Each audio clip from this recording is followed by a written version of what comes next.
ರಾಷ್ಟ್ರಪತಿ ಭವನದಲ್ಲಿಂದು ಅಕ್ಷಯ ಪಾತ್ರೆ ಪ್ರತಿಷ್ಠಾನದ 25 ವರ್ಷಗಳ ಸೇವೆ ಹಾಗೂ ಮಕ್ಕಳಿಗೆ 5 ಶತಕೋಟಿ ಬಿಸಿಯೂಟ ಪ್ರದಾನ ಮಾಡಿರುವ ಸಾಧನೆಯ ಸಂಸ್ಮರಣಾ ಕಾರ್ಯಕ್ರಮದಲ್ಲಿ ರಾಷ್ಟ್ರಪತಿ ದ್ರೌಪದಿ ಮುರ್ಮು ಭಾಗಿಯಾದರು.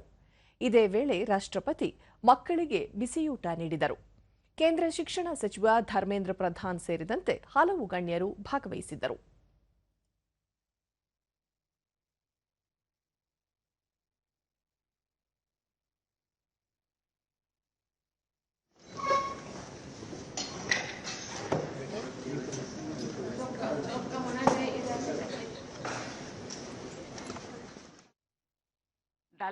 ಬಳಿಕ ರಾಷ್ಟ್ರಪತಿ 2047ರ ವಿಕಸಿತ ಭಾರತ ನಿರ್ಮಾಣ ಗುರಿ ಸಾಧನೆಯಲ್ಲಿ ಸುಪೋಷಿತ ಮತ್ತು ಸುಶಿಕ್ಷಿತ ನಾಗರಿಕರ ಜವಾಬ್ದಾರಿ ಅತ್ಯಂತ ಮಹತ್ವದ್ದು. ದೇಶದ ಉಜ್ವಲ ಭವಿಷ್ಯ ರೂಪಿಸುವ ಮಕ್ಕಳ ಪೌಷ್ಟಿಕತೆ ಮತ್ತು ರಕ್ಷಣೆ ಸಮಾಜದ ಹೊಣೆ ಎಂದರು.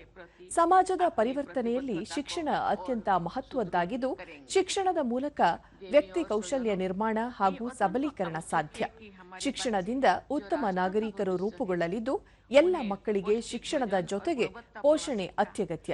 ಈ ನಿಟ್ಟಿನಲ್ಲಿ ಅಕ್ಷಯ ಪಾತ್ರೆ ಪ್ರತಿಷ್ಠಾನ ಮಹತ್ವದ ಸೇವೆ ಸಲ್ಲಿಸುತ್ತಿದ್ದು, ಮಧ್ಯಾಹ್ನದ ಬಿಸಿಯೂಟ ಒದಗಿಸುವುದರಿಂದ ಶಾಲಾ ಮಕ್ಕಳ ನೋಂದಣಿ ಹಾಜರಾತಿ ಗಣನೀಯ ಏರಿಕೆ ಕಂಡಿದ್ದು, ಕಲಿಕೆಯಲ್ಲಿ ಹೆಚ್ಚಿನ ಸುಧಾರಣೆಯಾಗಿದೆ ಎಂದು ಹೇಳಿದರು.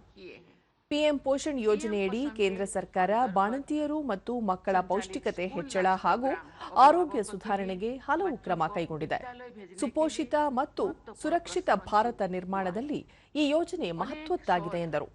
ಇಸ್ಕಾನ್ ಸಂಸ್ಥೆಯ ಮೂಲಕ ಸಮಾಜ ಪರಿವರ್ತನೆಯಲ್ಲಿ ಶ್ರೀಲ ಪ್ರಭುಪಾದ ಸ್ವಾಮೀಜಿಯವರ ಕೊಡುಗೆ ಸ್ಮರಣೀಯ ಎಂದ ರಾಷ್ಟ್ರಪತಿ, ಭಾರತೀಯ ಪರಿಕಲ್ಪನೆಯಾದ ಅನ್ನದಾನದ ಮಹತ್ವವನ್ನು ವಿಶ್ವಾದ್ಯಂತ ಪಸರಿಸುವಲ್ಲಿ ಈ ಸಂಸ್ಥೆಯ ಪಾತ್ರ ಮಹತ್ವದ್ದು. ಸಮಾಜದ ಯಾವುದೇ ವ್ಯಕ್ತಿ ಹಸಿವಿನಿಂದ ಬಳಲಬಾರದು ಎಂಬ ಈ ಚಿಂತನೆ ಅತ್ಯಂತ ಉತ್ಕೃಷ್ಟವಾದುದು ಎಂದು ತಿಳಿಸಿದರು.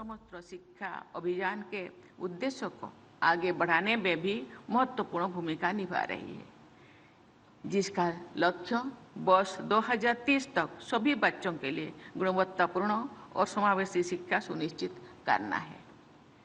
मैं इस संस्था की पूरी टीम की सराहना करती हूँ और आशा करती हूँ कि आप सभी इसी समर्पण, लगन और प्रतिबद्धता के साथ समाज और राष्ट्र की सेवा में अपनी अमूल्य योगदान देते रहेंगे।